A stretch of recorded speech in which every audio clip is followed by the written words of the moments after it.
Militan Houthi merilis video penampakan drone bawah laut terbaru bernama Al-Qaria. Drone tersebut dikerahkan selama latihan militer di Yaman pada Minggu 27 Oktober 2024. Dikutip dari Sputnik, Al-Qaria dalam bahasa Arab artinya bencana besar. Dalam video, drone tersebut tampak muncul di permukaan laut, kemudian menyelam dan menyerang kapal tiruan.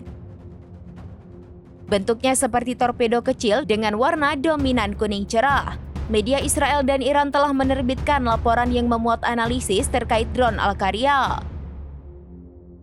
Diduga kuat drone tersebut adalah milik Amerika Serikat yang direbut oleh Houthi pada tahun 2018. Para ilmuwan telah membuat perbandingan dan hasilnya menunjukkan ada banyak kemiripan.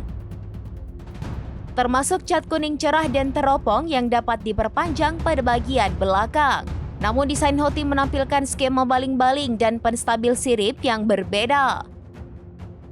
Para ilmuwan lantas menyimpulkan bahwa Al-Qaria sebenarnya adalah drone pengintai bawah air Remos 600 milik Angkatan Laut Amerika Serikat.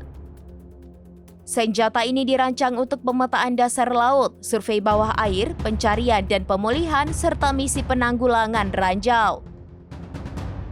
Drone Al-Qaria mampu beroperasi selama 70 jam dengan kedalaman maksimum 600 meter di bawah permukaan laut.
Download Tribun X sekarang, menghadirkan lokal menjadi Indonesia.